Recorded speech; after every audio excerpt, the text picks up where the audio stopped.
I'm going to say good morning, good afternoon, good evening, given that there's people from many different places. My name is Oscar Torres. I'm principal consultant at Thoughtworks Spain, and I'm going to be your host today in the fourth and final edition of our 4 Principles of Data Mesh webinar series.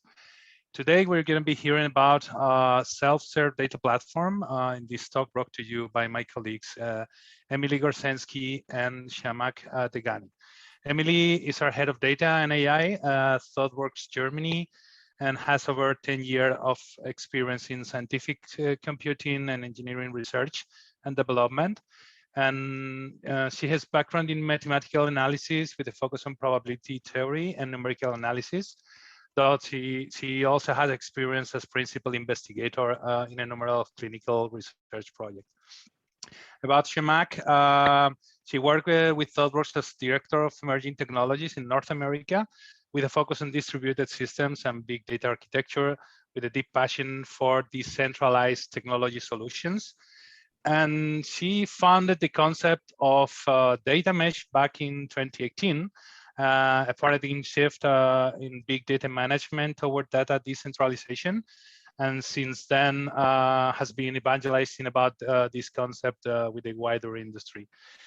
Just a quick introduction about Thoughtworks for those who are not familiar with us. We're a global technology consultancy that integrates strategy, design, and engineering to drive digital innovation.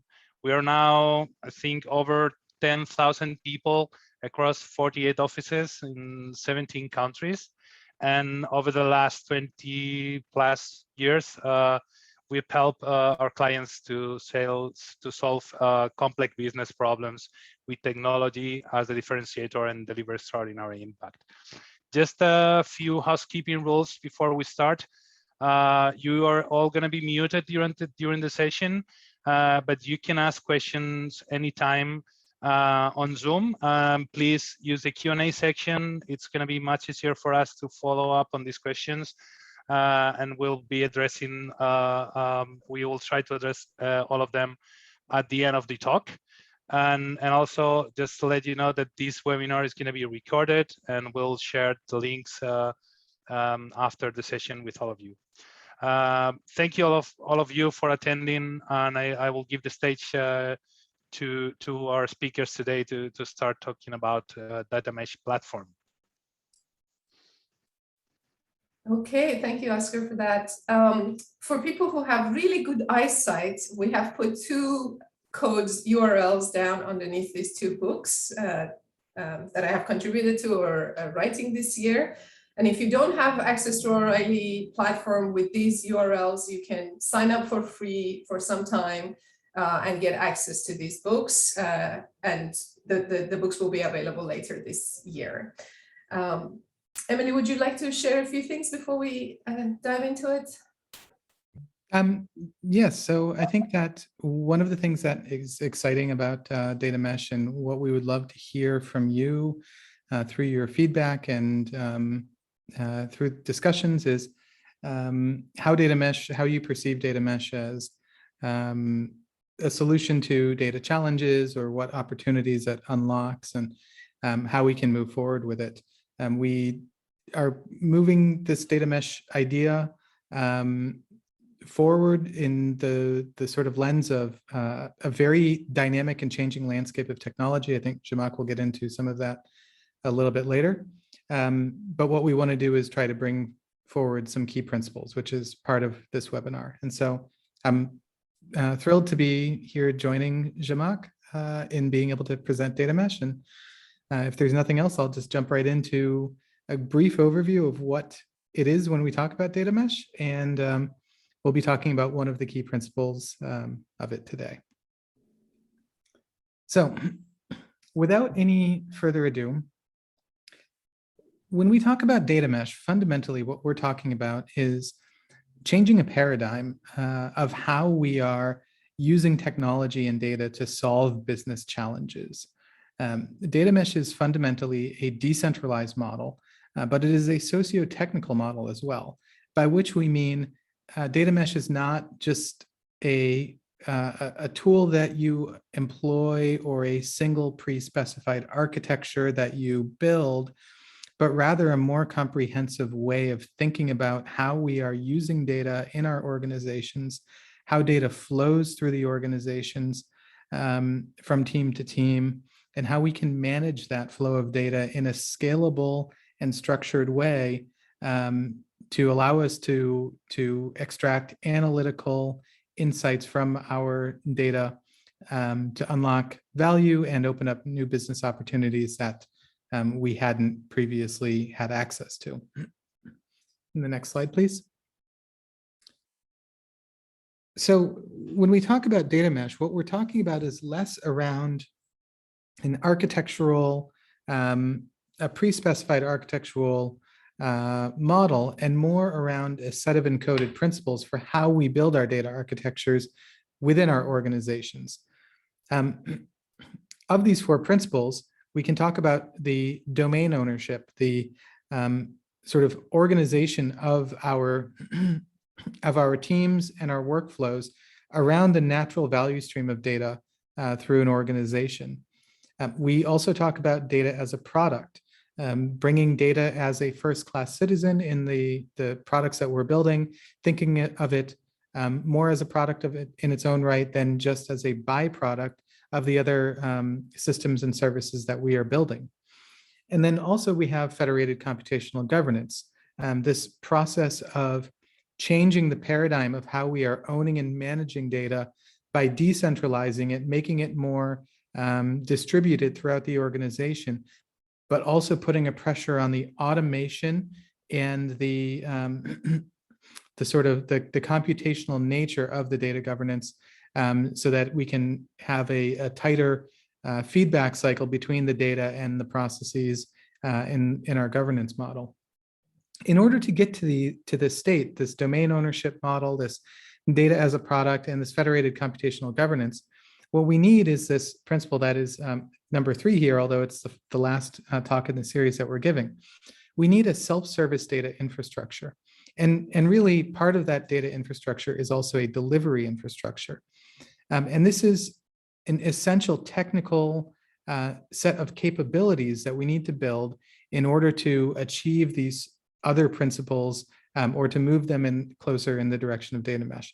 So today we'll be talking about what we mean by self-service data infrastructure, how this differs from some infrastructures that we're used to or some architectures that we're used to seeing in our organizations, and what are the sorts of logical decompositions of how we should build that infrastructure to be able to push the responsibility for data product development and data management further out into the mesh, into the teams that are producing and consuming the data to generate the insights that we want to generate. So today we'll be talking through a technical lens, but also an organizational lens to think through what some of the capabilities are that we need. And the next slide, please. Thanks, Emily. So if you think about why we have these 4 principles and not just 1 or not just 3, there was a kind of reason for there's an interdependency between these. The domain ownership, as Emily mentioned, tries to really create an architecture and organizational structure that can scale out. Our current organizational structure requires a scaling up, and that doesn't lead to flexibility and agility and response to constant change and complexity. So we're looking for an architecture and organizational structure that can scale out, which is aligning tech, business, and now data with the domains, with cross-functional team. But because that can cause challenges around siloing of the data, then the principle of data as a product creates a new architectural construct, a new set of accountabilities for the teams to not have a silo of beautifully designed domain-oriented data that can't be shared, but that they have to build something that we call a data product or data product quantum that can be actually shared with the other teams. And it has to have a set of intrinsic characteristics, usability characteristics, such as it must be indiscoverable. It must have the computational context that keeps that data constantly, refreshed and have that timely, and a set of other capabilities that we talked about in our previous series. So we have covered both domain ownership and data as a product. But just with these two principles, you can see that the other questions that might be running in the back of your head, that if I want to enable my teams to own their data independently, and not just that, not just have a set of files on the lake or a schema on the warehouse, but have that as this new architectural construct of data as a product. How do I empower them? And this self-serve data platform, its intention is to empower domain teams so autonomously they can generate these data products and share them, and reduce the cost of ownership that we may incur by giving responsibility and accountability to individual teams rather than a central team, right?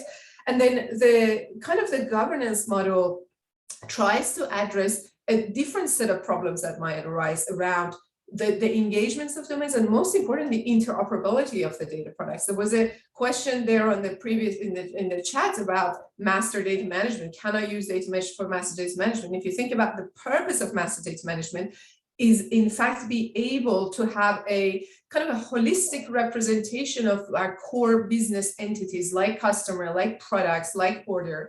And the computational governance, the purpose of that is to be able to do that, but with a very different approach. Instead of try to collect and represent one holistic canonical model of our core entities, be able to actually connect, have this kind of hyperlinking model between the models of the data as well as the data entities across different domains. But how would that even be possible if we don't have a set of standards that standardizes the seam and interconnectivity between data products? So the purpose of the governance is bringing that kind of harmony across the mesh while allowing individual autonomy of the domains. And again, that governance would not be able to do what it needs to do without the help of the platform. So in fact, we will have future presentations that are more detailed application of data mesh in our client space. And in some of those presentations, I've seen my colleagues actually put the governance underneath the platform visually, because really the only way they saw governance being enabled is through platform capabilities, through automation of the policies as code, and so on. So that's kind of why we have these 4 principles, and today we talk about the last 4. And if you haven't joined us for the previous ones, our recordings are available on the site. So you might be asking, we have data platforms. Here is a wonderful landscape from Matt Turk, who I will be actually speaking to next week, I think. And I didn't put this slide here for you to read individual icons, but to just show the scale of innovation that has been happening in data infrastructure. So these are all of these utilities that we've been building around storage. We have various models of storage, from blob storage to kind of lake, warehouse, and multimodal access, like the lakehouse model. We have various technologies for workflow processing and data processing, the prefect, the airflows. We have various technologies for observability, ML flows, and so on. So you can see it here. So you might be saying, how data mesh platform is any different? I've been investing in these tools and my organization have them. And what I would say, the data mesh kind of platform thinking will utilize a lot of these technologies that exist, but it has some fundamental differences that I really like us to take away from the lesson today. And if you go back to your organizations, kind of rethinking your platform design, this might be helpful to you. So on the left-hand side, I'm showing kind of how data mesh platform intends to work, and on the right-hand side, how the traditional ones intend to work. So on the left-hand side, you see that the purpose of the self-serve platform in data mesh is enabling cross-functional product team, cross-functional operational team that now have been augmented with analytical responsibilities and sharing of the data product for analytical purposes. While on the right-hand side, your traditional data infrastructure, the one we've been investing so much, it's really intending to still serve a semi-centralized data team, right? Data, AI, ML team. The purpose of the data mesh platform is really managing these autonomous data products. And I really encourage you to go back to our previous webinars around what actually this thing is. but there's a new architectural kind of component, like the microservices of the, if I use an analogous, I guess, architectural model, like the microservices of our operational world, we have these data quantums. And the job of this platform is really managing these interoperable and yet autonomous data products that encapsulate both the computation that keeps that data alive, as well as the data, as well as the policy that governs it. Doesn't matter where that data is running or where it's coming from, but it encapsulates all of the ingredients that it needs to be a usable, independently kind of usable piece of data and intelligence, right? On the right-hand side, conversely, the platforms traditionally manage your data separately, manage your pipeline separately, and then manage your policy separately, right? So these are very kind of segmented pieces, and now we have kind of restructured them differently. And if you think about who is this platform serving, and we talked about these cross-functional domain teams, data is no longer a put aside concern for the data team. Data is integrated with everything we do, the sharing of the data. Those cross-functional teams right now are using digital platforms. Their digital platforms are, fueling running their microservices, running their operational system, and now they will be using, the data platform for sharing of and using and running intelligence embedded into those domains. So there has to be a continuity and interoperability between these operational analytical platform. Today, we have two independent stacks, right? You've got your Kubernetes and friends running your operational systems. And on the other hand, you've got your Spark cluster that running your data pipelines. And I've seen very far and few kind of organizations that bring these two, even from computation fabric, into one. Very few organizations. And the ones that have done it, they have a massive investment into internal technology development. So we need to rethink kind of these platforms to be playing kind of nicely with each other. Again, data mesh tries to scale out, right? Scale out data and using data. And for that, we must be mobilizing a new generation of technologies, and those are generalists, not specialists. So lots of our tooling today are designed for specialists, and we need to kind of rethink to see if I want to cross-skill my generalist, developer, and believe me, I work with a lot of them, and there's a lot of enthusiasm for people to get into data. How do I cross-skill them? How does platform in a self-serve manner enable them?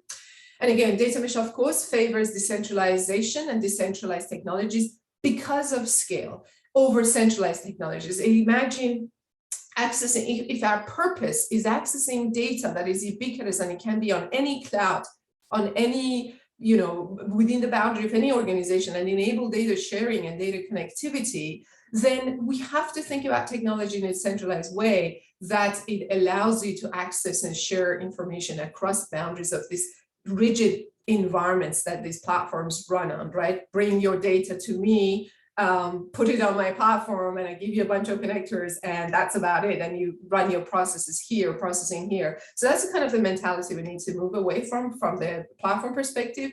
And finally, the platform tries to be domain agnostic. So all of the domain business logic in terms of transforming the data, modeling of the data, that happens within the domains. The platform enables them, and it doesn't really concern itself with domain concerns. But currently that kind of is mixed up in the data team. Our data teams are both doing data modeling that are very domain specific activity, as well as providing platforms that's very non-domain activity. So data mesh tries to separate these two. So in short, really the objective of the platform is exchange of a new unit of value. And this new unit of value that will be exchanged between the producers and the consumers is a data product. So the platform needs to kind of do that, and do that in a way that serves this team in an autonomous way. My data scientists, data analyst friends, data consumers don't need to go tap on somebody's shoulder, don't need to raise any tickets, don't need to run around the organization to find where the data is and where do they find it, what does it really mean, and how do I use it? And similarly, my data kind of engineers that are providing the data don't need to raise tickets to get access to the platforms. They have to be kind of do that in an autonomous way. And also, as we talked about, like generalist delight, right? We need to abstract a lot of complexity and points of friction that today exist for finding and using and sharing data, and really think about the lowering the cognitive load. I mean, cognitive science, decades ago, defined cognitive load, the amount of working memory that you need when you're presented with something new, whether this something new is something that you're learning or a problem you're solving. And part of that amount of that cognitive load that you need is how these problems, how these informations are presented to you. So by really simplifying access to these tools and presentation of capabilities, we want to lower the amount of working memory every one of us needs to actually be able to exchange value, right? Exchange data products. And finally, these data products are not isolated pieces of the data running in our universe. They're interconnected. So their models are interconnected. And examples of this already exist in the API world. If you see the kind of the evolution of, for example, GraphQL toward interconnectivity of their models, or using the parts of the model defined in a federated model in the other ones, or if you look at the previous efforts around global sharing of the data with linked data, these ideas have existed. We need to kind of bring it to our enterprise representation of the data.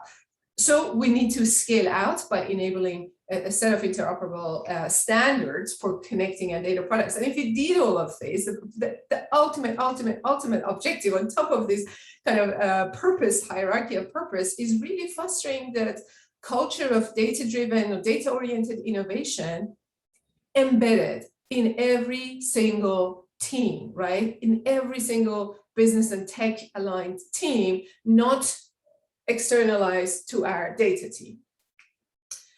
With that, in terms of how we're going to represent the information to you today, before we jump in and say what are all of these like different technologies that you need to put in your platform, I want us to step back and think about this platform as this simple diagram that I've got here. It's a platform is a surface. If you, I think, search Oxford Dictionary, platform is a surface upon which someone can stand, right? So we want to create platform as an enabler for other people to come and build upon it.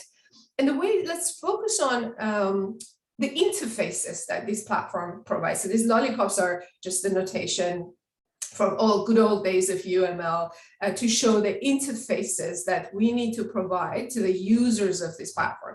And we use a language to just kind of help with the complexity of all of these interfaces that you need to have. And the language that we use for data mesh, expression of kind of capabilities and interfaces for data mesh, is composed of these three planes. We talk about, in the middle, you've got your mesh, right? You've got interconnected data product. Quantums is an architectural kind of concept that we have introduced. They're interconnected, they're sharing data, they're consuming data from upstream, they're providing data to downstream.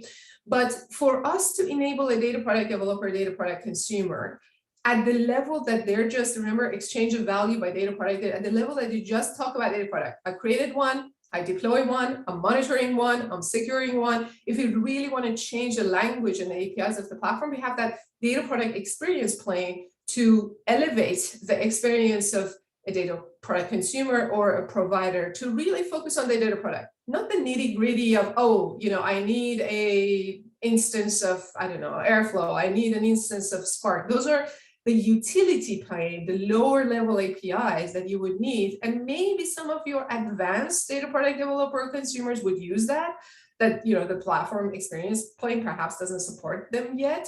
But those are really for the platform people to work. And that's an area that we have, I think all of us have invested quite a bit in terms of adoption of technologies.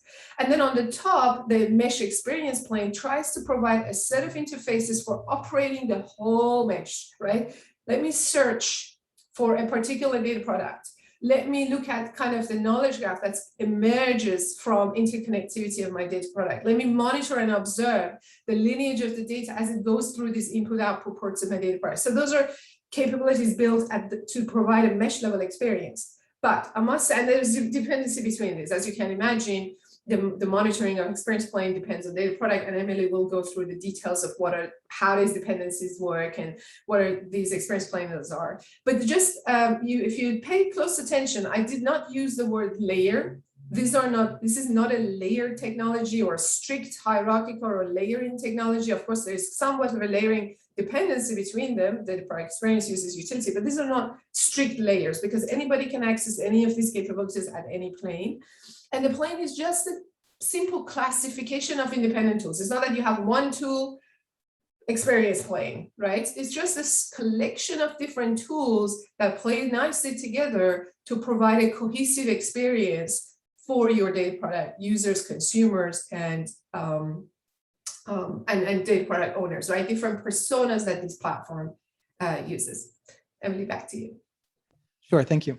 So I think that what we want to do is we want to bring this into a pragmatic or a practical view. So one of the things that we thought might help is walking through some real world examples of how people or teams who are working building data products might interact with these different planes, and how we might want to start to view our relationship with the mesh from the sort of atomic or quantum perspective of being a data product developer.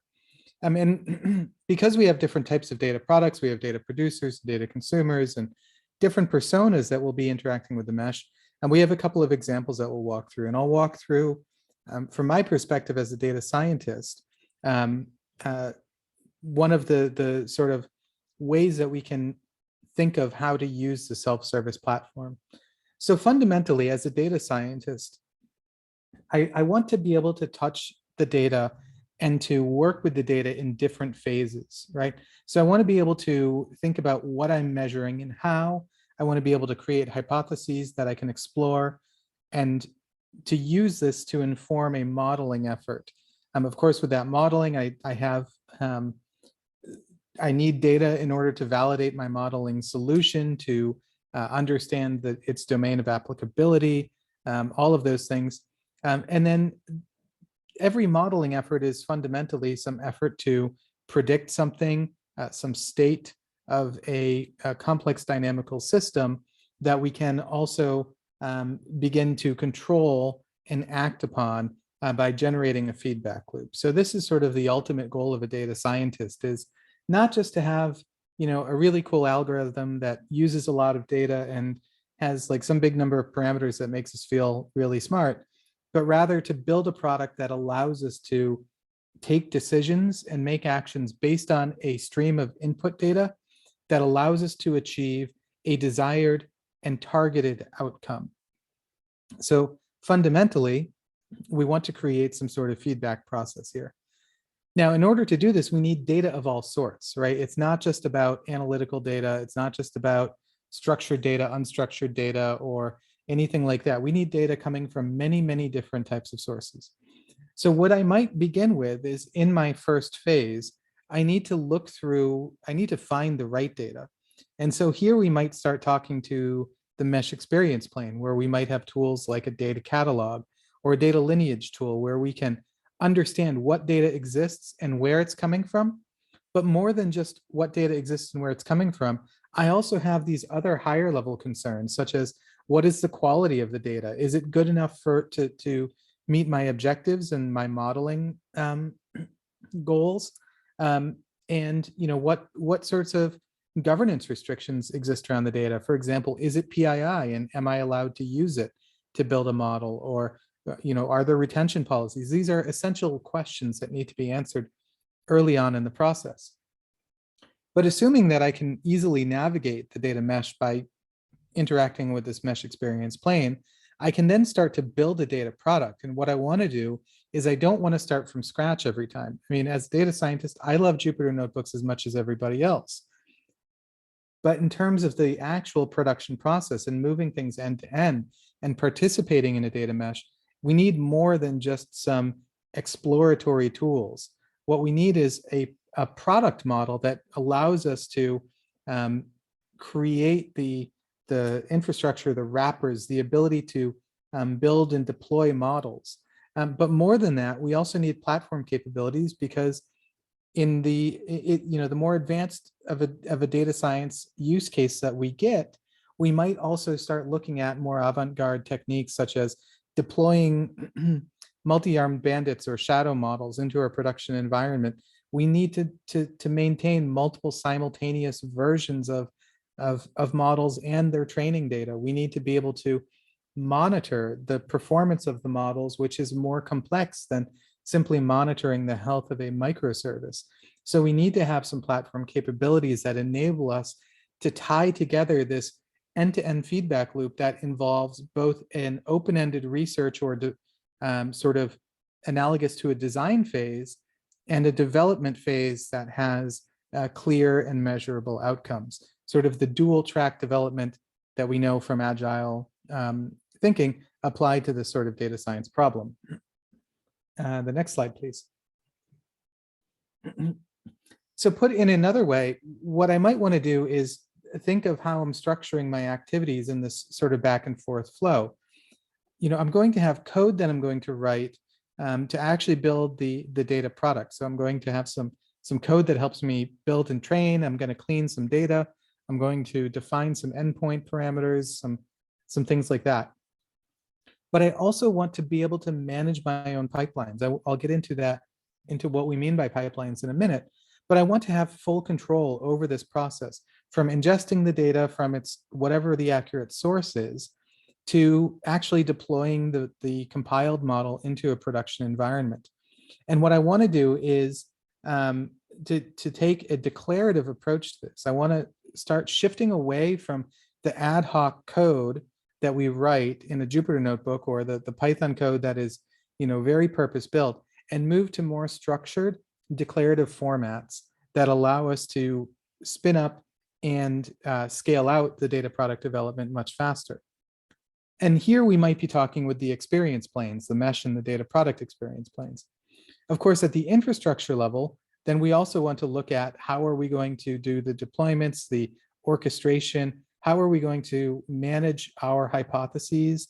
How do you do cohort management, for example?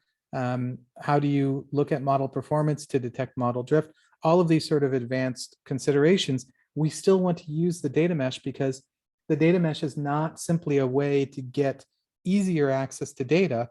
It's a way to manage the full end-to-end life cycle of a data product. So all of that information that is coming back out from our deployed system becomes useful to us as well.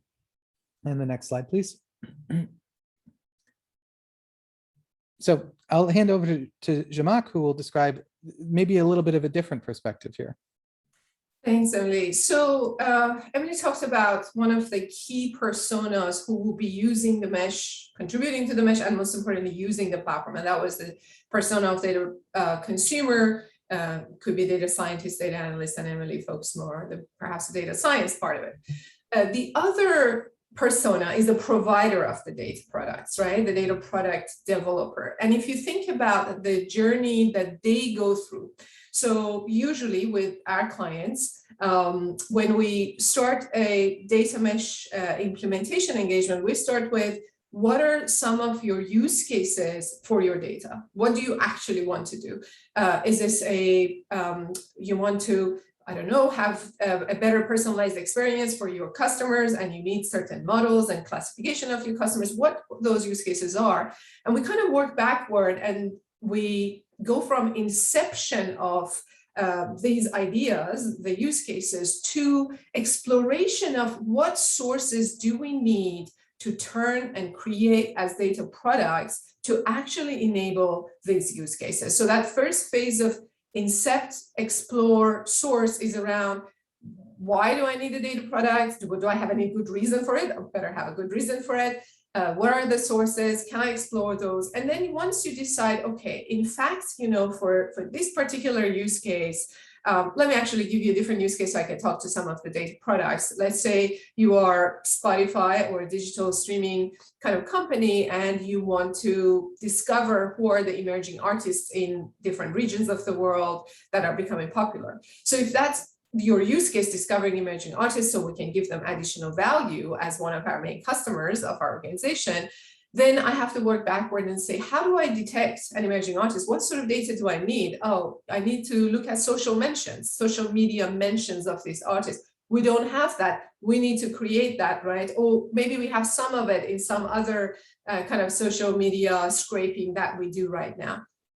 And then once you discover, okay, that's the data product I need to create and share because we think it would be valuable for many other use cases, you go into the phase of, okay, bootstrapping and building the transformation, connecting to the source, providing the output as kind of those permanent output ports for your data product. You deploy that. Again, you see, those are these concepts of test, deployment. This is slightly foreign to a lot of our kind of data practices, and we try to kind of bring them to the data practice with this idea of data ops, but data mesh wholeheartedly embraces this full delivery lifecycle from kind of inception to building to testing to deployment to monitoring that data product. Am I still producing data according to the quality metrics that my data product must guarantee? Let's observe that. Has any interruption has happened to the data that I'm producing? Oh, I need to evolve it. I need to create a new set of fields that I have initially didn't include it. So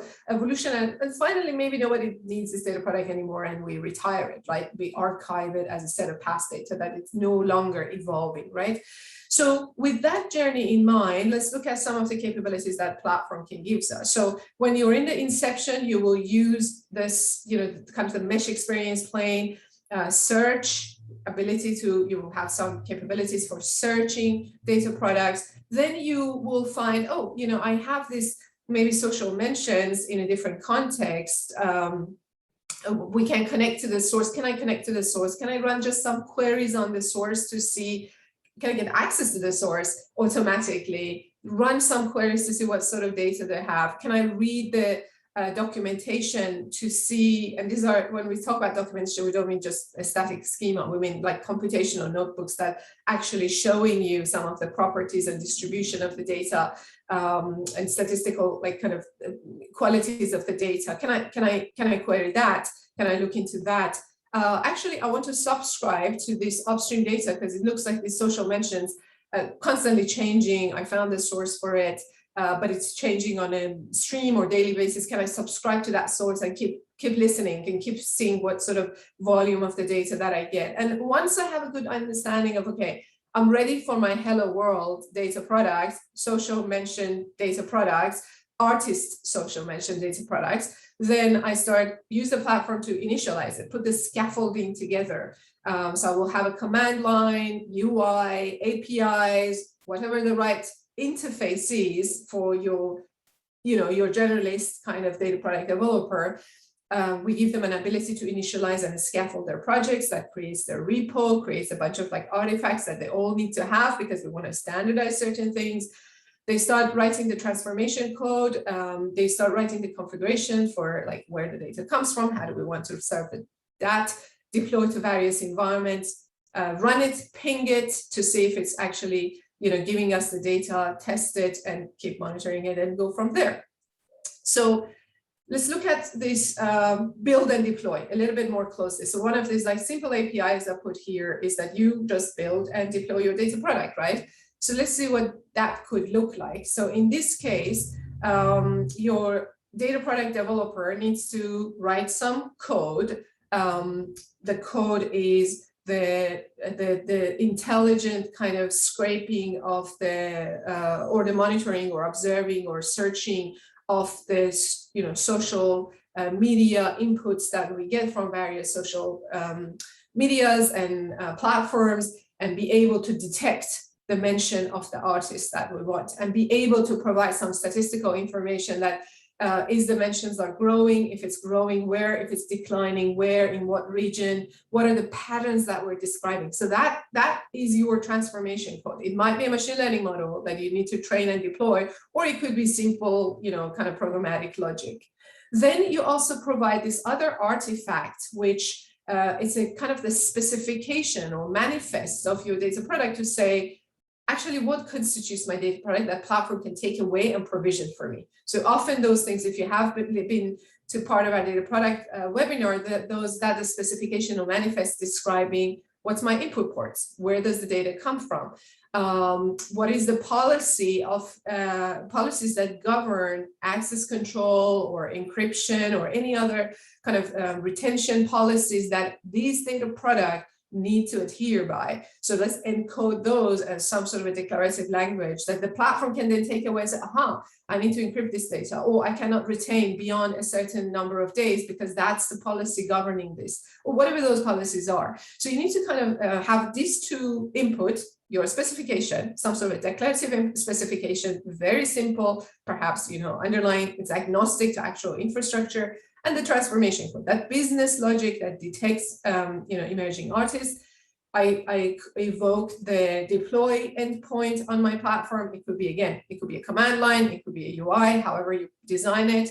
And that results in provisioning of my lively data product that does include pipelines, it does include storage, it does include input, it does include output, it does include a bunch of other things that the data product quantum needs to maintain while it's running, while it's alive, for it to be discovered and consumed and observed. So this is, and then this data product experience plane, it simply said, you simply said to that data product experience plane, go and deploy. What happens underneath, and I know there are questions on the chat to say like, can I use this technology? Can I use Lakehouse? Can I use the other one?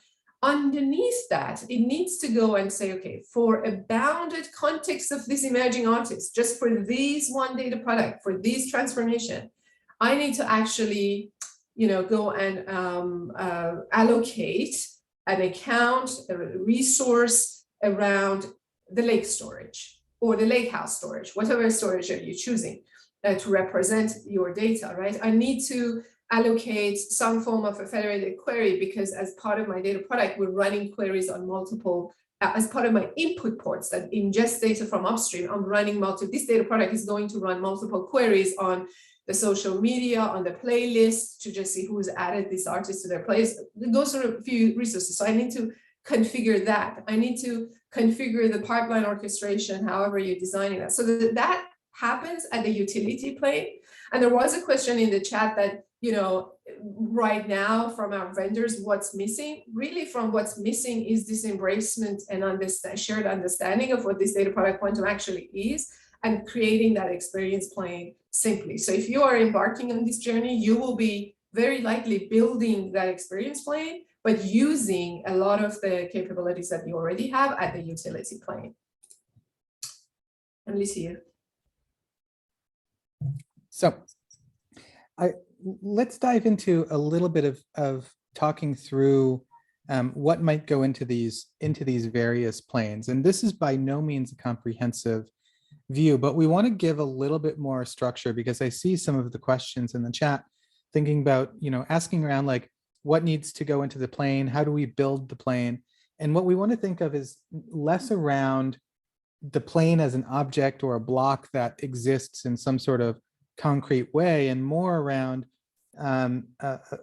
developing a set of capabilities and the fluency around those capabilities within your organization.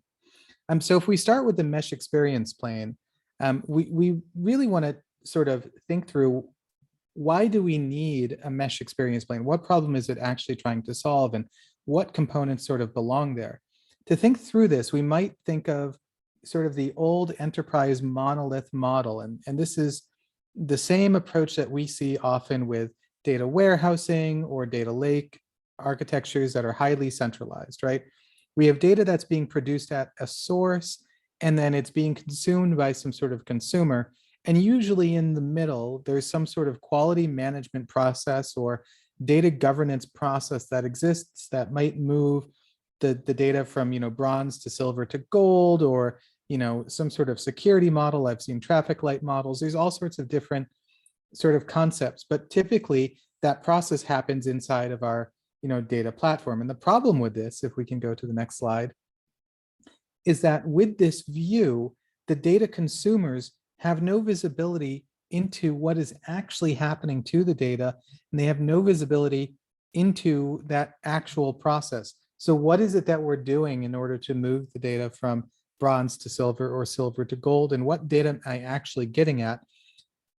what should we actually be doing to simplify this process of data management? And what is the actual set of philosophies that we should bring into this? Because it's not saying that, everyone should just live with low quality data. That's not what we want to do. But what we want to do is we want to sort of decompose this monolith and shift these responsibilities, ultimately achieving what we like to call a shift left. If we can go to the next slide. So in our data mesh, we might have products that are producing data or generating data, pushing it out into the mesh or making it available.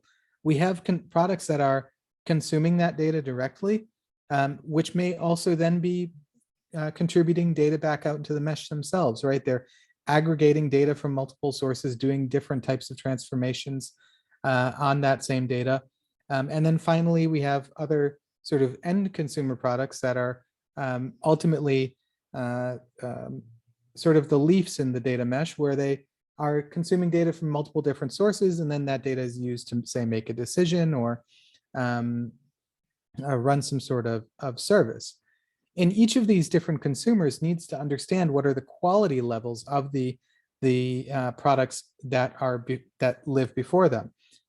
At the same time, the producing teams need to be able to manage the quality. They need to be able to assert what is the properties of the data that they're generating.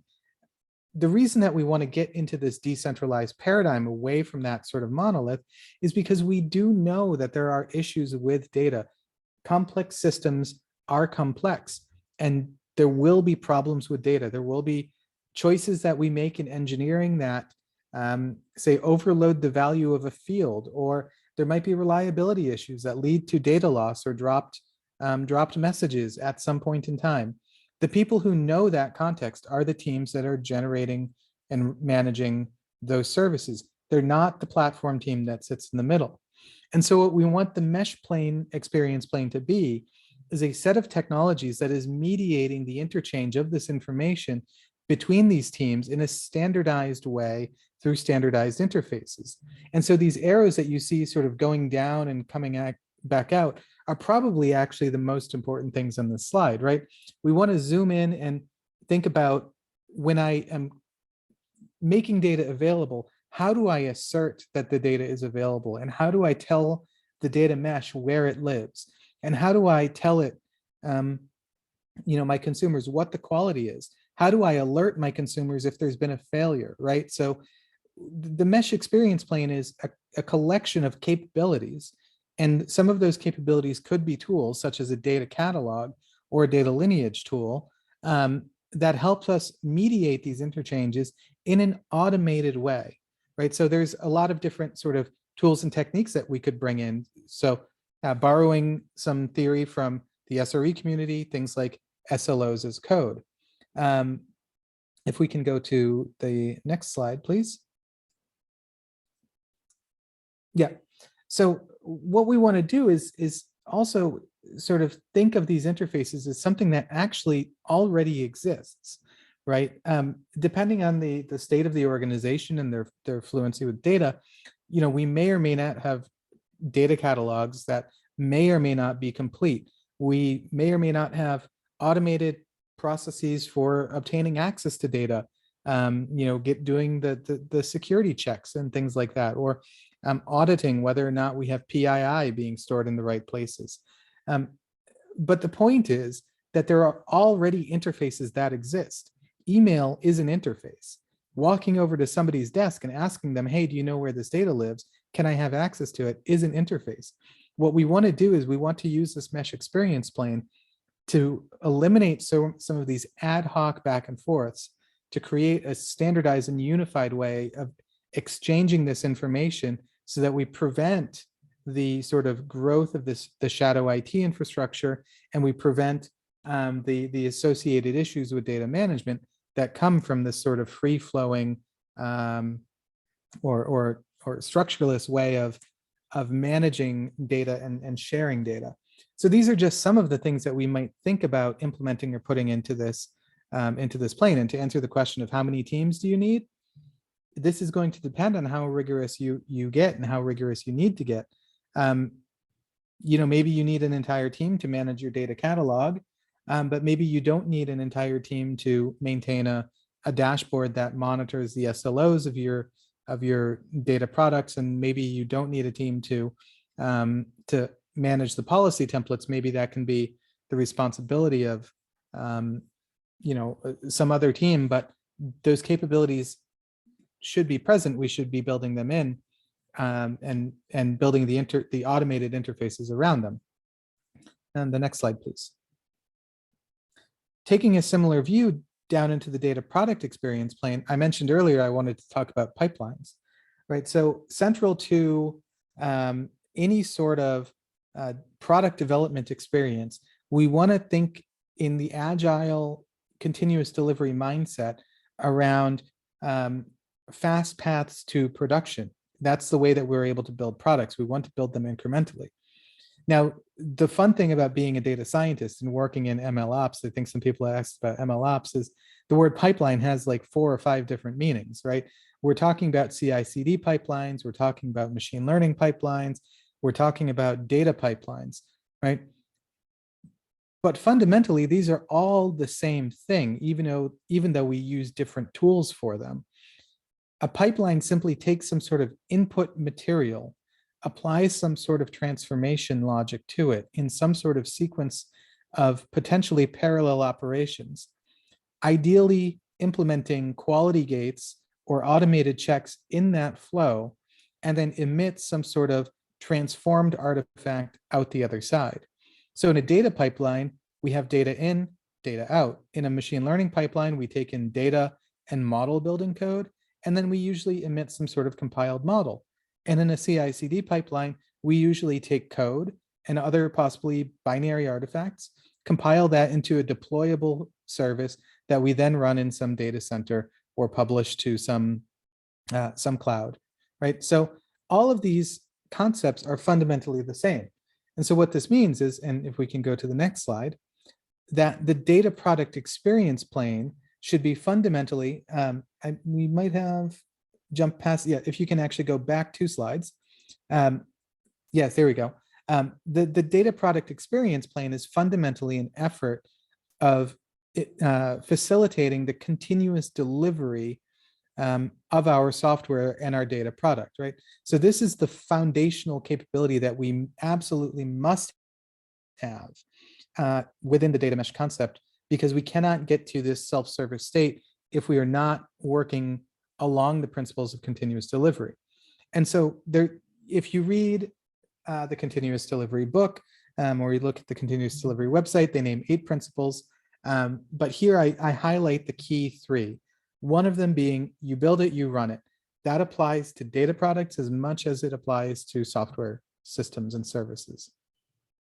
The second is that everyone is responsible. So everyone is responsible for that path to production, meaning the data scientist is responsible for the path to production. The data analyst is responsible for productionizing their insights, just like the software engineer is responsible for ensuring that the data is high quality and available. And the third is that we want to automate everything. So this automation process is essential to being able to build this data product, or data, I should say this product experience plane. We need to start encapsulating technologies that allow us to do this for a wider class of solutions than we're used to. So, we all kind of know CI/CD and how to build microservices at this point, but we need to bring that logic into data. And I think there was also a good question about ML ops. ML ops is essentially just continuous delivery for machine learning. So the principles of bringing that CI/CD mindset is still there. Yes, we need a little bit of extra complexity because the problem space is more complex, but fundamentally it's the same mindset. Moreover, this whole data product that we're going to be building, if we can jump forward 2 slides, the whole data product that we're going to be building is itself something that will be continuously delivered. So if you recall those sort of pipeline slides that I had, they kind of map here to the internals of each data product. We have an input layer, which is taking in data, for example, through ingestion DAGs, or maybe we have some JDBC connector that's connecting to some database, and then moving it into a processing layer, which could be anything from a model training process to maybe we're running a SQL job to materialize a view, or maybe we're doing feature extraction. And finally, that we have an output layer, which is making this data available to whatever system or service that needs it. So this could be pushing it into an S3 bucket, or a static storage bucket. You don't have to use S3. It could be emitting it to some sort of database or data warehouse, or even building an API around access to it. But the key is that the team developing the data product, these pipelines are internal to that product. They're internal to that team. They're encapsulated around this sort of boundary, or encapsulated by this boundary, I should say, that is essentially our set of interfaces to this data product. What we want to do is, in order to allow our teams to be able to have those capabilities internally, we need to provide standardized tools to our teams so that we have a unified way of accelerating the data product development, so that we don't need a bunch of specialized knowledge on every team. We want to sort of reduce the complexity of the task. And we also want to extend the team capabilities by developing institutional expertise, right? So we have standardized ways of building data pipelines, or building DAGs, or doing model training and validation, right? So that you don't need to reinvent the wheel with every team, that you don't need to have, more data scientists than you can possibly hire. There's, everyone says, well, how can I go to a data mesh? I can't find even 3 data engineers to augment my existing team. The point is that we want to use this plane to accelerate this product development cycle by standardizing the tool chain. If we can go to the next slide, please. This data product experience plane may also start to build that support for these more complex use cases. Like I said, getting into the MLOps point of view that people have asked about, we can actually start to think of, decomposing these layers. It's not just one big block, but rather, supporting things like running shadow models, or multiple, versions of a system or a service in production, and then using that data in sort of a meta-analytical way. We can look at more complicated runtime infrastructure and orchestration within this product context. And this sort of data product developer experience plane, by allowing the sort of other steps to be more standardized, allows us to spend more time supporting these more advanced bespoke use cases, right?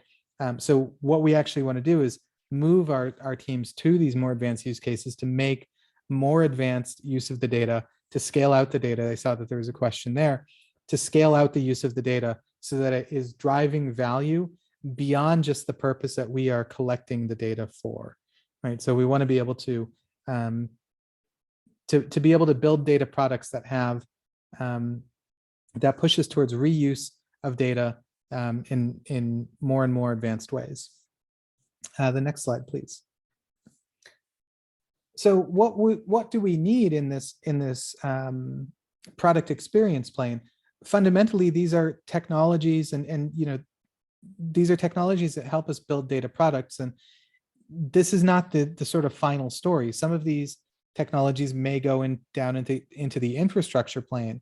But if we think about this as a sort of a logical plane rather than a technological plane, we really want to think around supporting practices like declarative pipeline definitions, version and release management for data and models, building things like observability tooling to help us manage our products and connect to our observability stack, right? So we also might have API templates to quickly stand up endpoints. We might have application bootstraps so that we can build applications in a standardized way according to our company standards, right?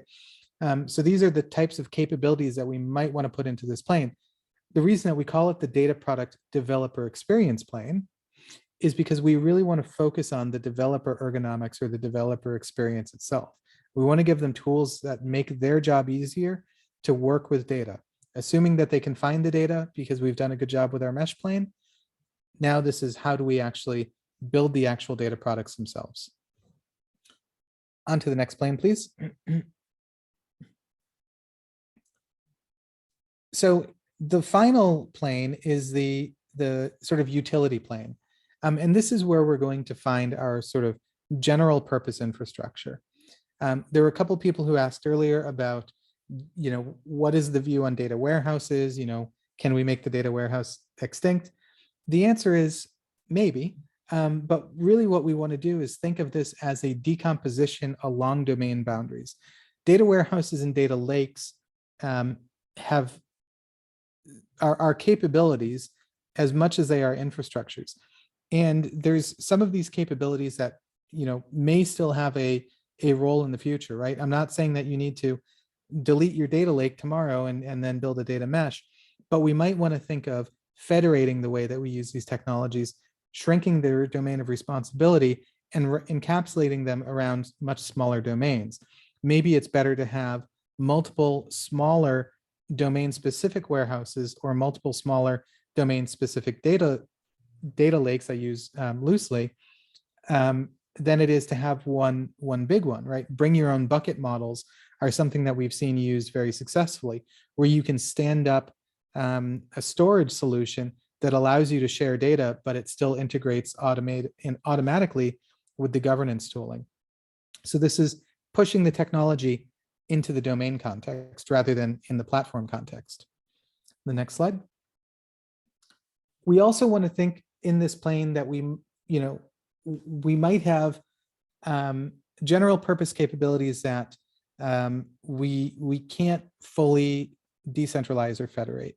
I get this question a lot when talking about data mesh. What about my ERP system?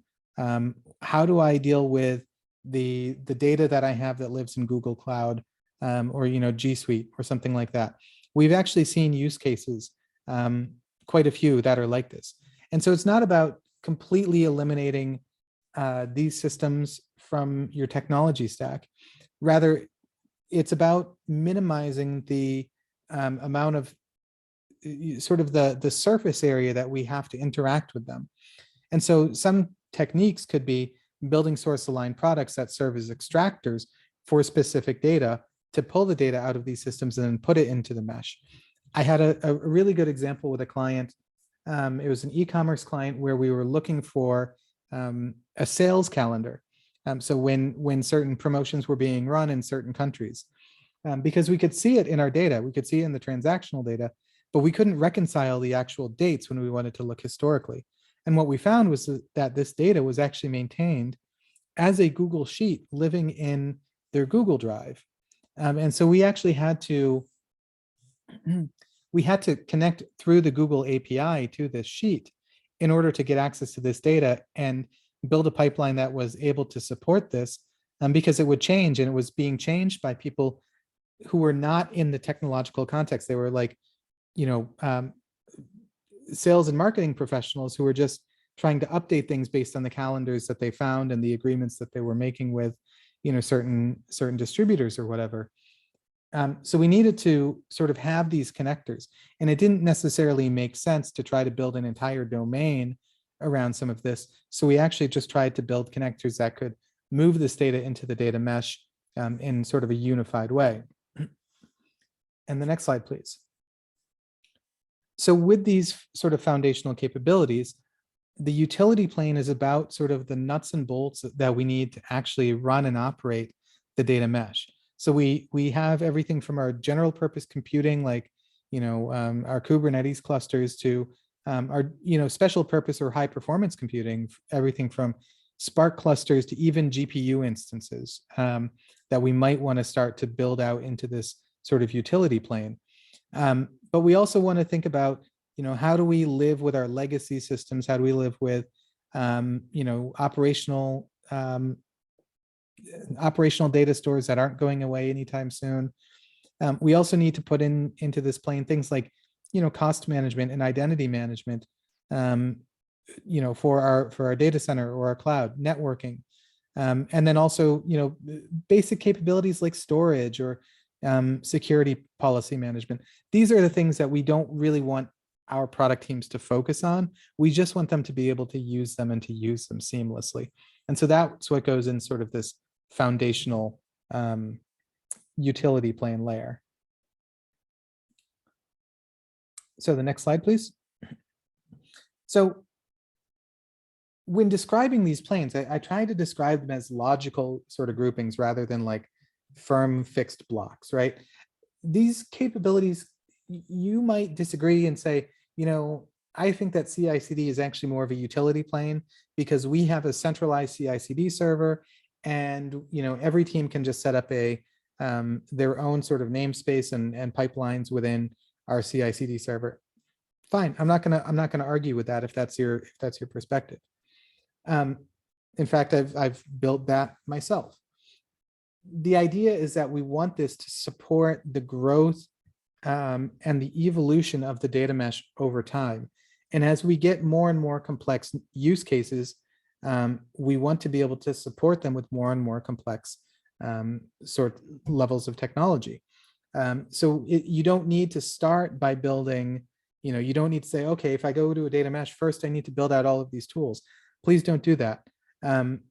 You need to build the tools necessary to solve the problem that you have at that point. And you can always add on those capabilities later, and even better, use those use cases to drive the development of those capabilities, right? So it's not about like, oh, I need to build my infrastructure plane. It's about, I need to set up, I have a data product that needs federated storage. How am I going to set that up? So I'll hand over to Zhamak to wrap us up. Yeah, so, oh, sorry. I don't know why Google Slides is doing this to me, moving back and forth. If you are getting started with a data mesh implementation, of course, platform is a big part of it, but it's not the only part of it, but it's a big part of it. There is a wide and rich landscape of tools that are already out there. This presentation was not about telling you what those tools are. In fact, I put that first slide from Mentor kind of landscape to show that there is a very, very busy landscape of technologies you can use. And there were comments on the chat around, there's you just go to LFAI data, Linux Foundation project, and see what projects are running there. You just go to CNCF to see what data related kind of technology is happening in the operational world. So what we wanted to do in this presentation, give you a new way of thinking about your platform, whether you're buying, building, perhaps both, and start from building experiences. Emily and I started talking about platform not as these are all the cool tools you can use, but really we started focusing on who are the personas that you want to empower so that you can scale out your operations, so that these personas can operate within kind of the normal cross-functional teams and start building their journey, go through the experience of like any other product. Your platform capabilities is all products. So go through their journey like we did with this. Today was just a very, very brief, simple sample. What journey they go through, what experiences do they need? Think about those experiences and then look for a tool that can fit that experience. Unfortunately, what I see in the world of data, very different from the world of operational system, is that we first go and look at the menu of the tools available to us and go buy the tools and then become slaves to the tools and how they work. And I really think we should, if we want to change respond to the pace of change, respond to these new experiences, we kind of need to start from a different place, start from experiences, and then find the tools, either buy them or build them. To give you an example, we started with that experience of data discoverability, right? Data exploration, understanding the data. And you naturally might say, there's the data catalog. Data catalog does that. Let's go buy the best data catalog with the largest number of features. What we found was when we did that, we did start from kind of the the experience that we wanted for this very particular client. And again, what I share with you as examples here are done in the context of specific clients. They have very specific constraints as what partners they work with, what cloud they are on. So it's not that you can just choose from the wider menu. So you're very restricted to the menu. But from the menu that they had available to them, what we found was the experience we needed to build for discoverability, building on top of mesh of data products, not building on a bunch of files on disk or databases of my applications. Building that experience, we couldn't really find a tool that was fitting from the menu that they had available to them, fitting those experiences. So we ended up kind of building that layer for that particular client, and they were okay with that. Hopefully we don't have to do that in the next 5 years. Hopefully the tools will catch up. And when you think about those experiences, again, from the platform perspective, think about your API first. What are the interfaces, programmatic interfaces I need to enable? And then kind of think about the underlying implementation. Always have your generalist technologist in mind. How can you cross-skill the wider population of technologists that you have in your organizations and create that new abstraction of the data product? There was a question that, what is the main gap that we have with our technology vendors today? I think the main gap we have is that we haven't come to an agreement as what does this data product quantum, this unit of architecture look like, and standardize that, and then say, okay, what are the operations that I can perform based on this new kind of concept. So that data product experience plane is really missing right now for us, and that requires standardization. I think it's not that something that every vendor goes and builds their own way. And then lastly, start with the simplest foundation and keep in mind harvesting. What we found is that you always have this chicken and egg problem, right? That when you start this new transformation journey, your teams are eager to get access to the data for their use case, as we always do a use case driven approach. Your domain teams are eager to kind of use a platform that yet doesn't exist, at least the way that it's mature enough, right? Because they want to build their data products, and platform is trying to catch up. So the best way is to start with more technically kind of skilled domain teams that they can be part of contributing what the platform will harvest from them and include into its capabilities. So let them to kind of co-create with the platform team creation of some of these interfaces. So harvesting, it could be a good way. And good luck with all of it, because it's going to be a journey. It's not going to be a very short, build a platform or buy a platform and we get there. So it's going to be a transformation. With that, I stop here. Hopefully we can get to some of the questions. There were fantastic questions that I saw passing, and I wanted to kind of maybe surface for the rest of the 15 minutes that we have. Thank you, Zhamak, and thank you, Emily. It's been a really insightful talk. I'm going to start actually answering a question that a lot of people is doing on the chat and also in the Q&A about if we could take a look to a real implementation and to get more details about how this is translated into actual technology.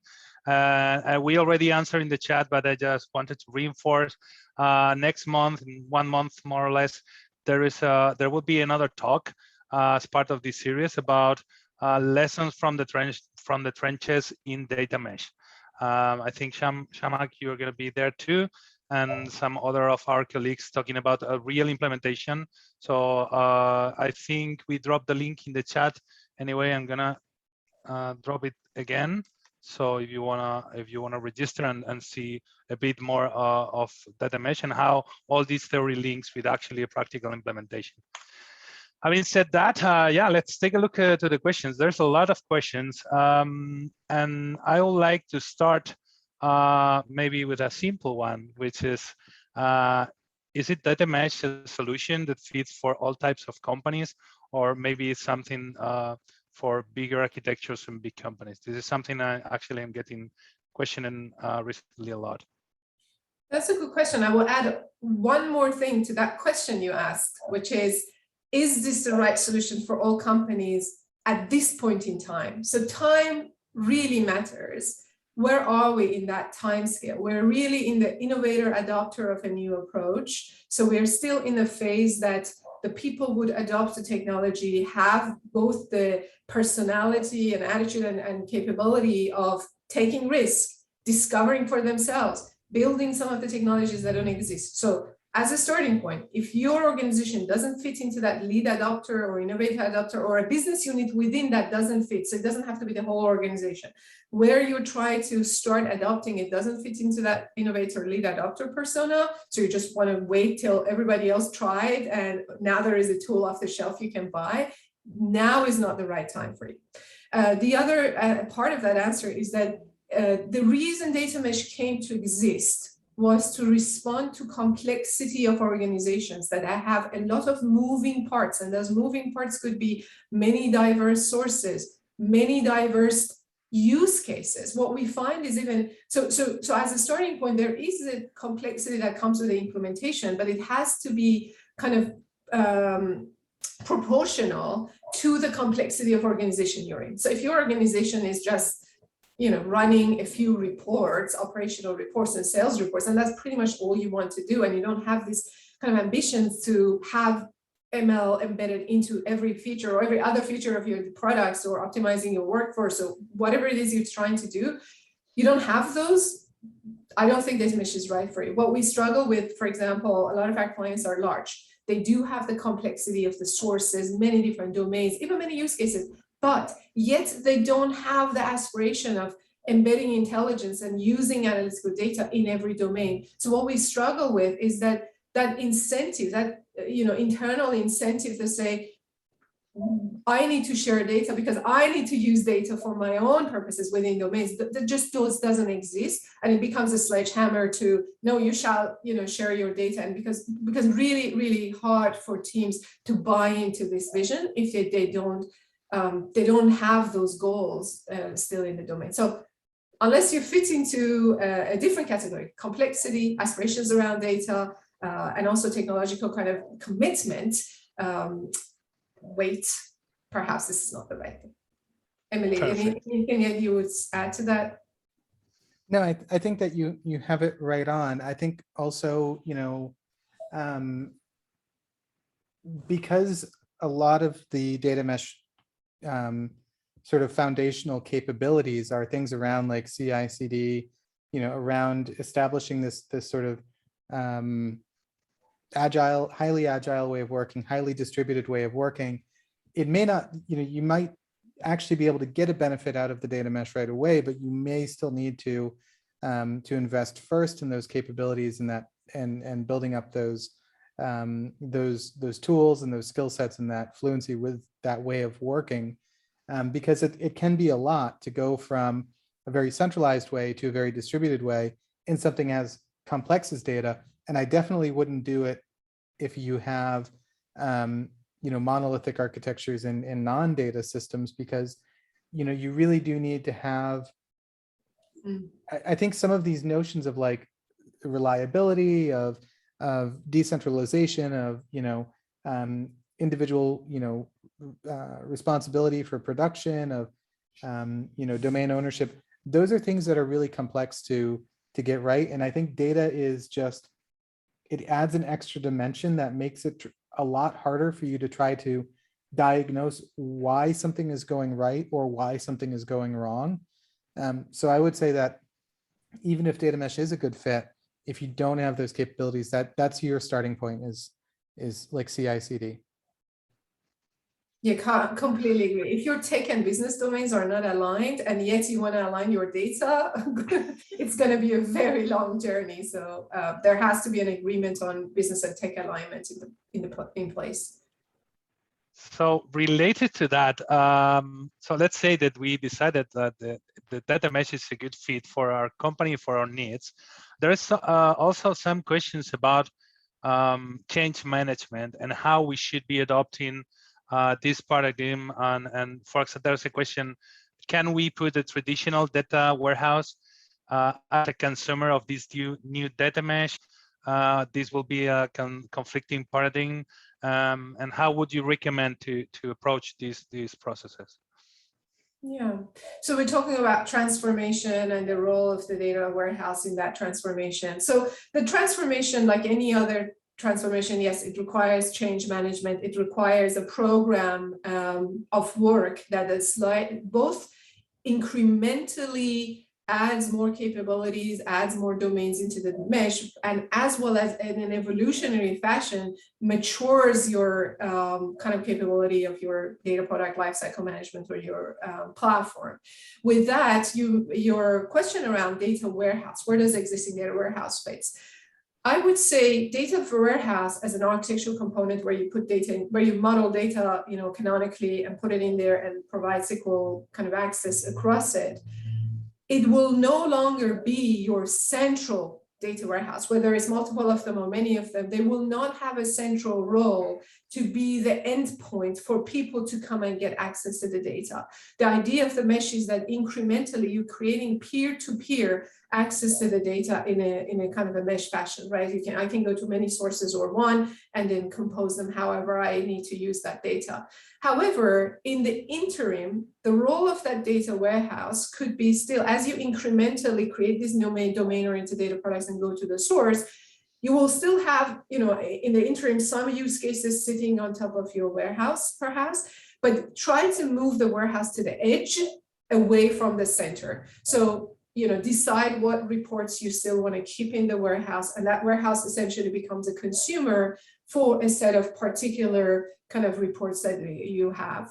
Or in the interim, data warehouse could be the source for some of his data products. That's probably a more risky. We have done that. That's a riskier proposition because you end up having data products that mirror your tables in the warehouse, and that's not a very good idea. But it does have an interim role. And in the long term, again, warehousing technology, if I think about it, the traditional warehousing technology could still be a good edge solution for reporting, but it's not for sharing data centrally across many domains, for very fit for purpose. You have a bunch of financial reports, they require center speed or accuracy, and you just want to keep them in your warehousing technology for a very fit for purpose and consumer, and that you can still do that, and it's a perfect application of the warehousing technology. Cool, thank you. Emily, you mentioned to think about data mesh more as principles instead of predefined rules. Jacob is asking, do you believe that data mesh can be standardized in a framework that suits most of the use cases?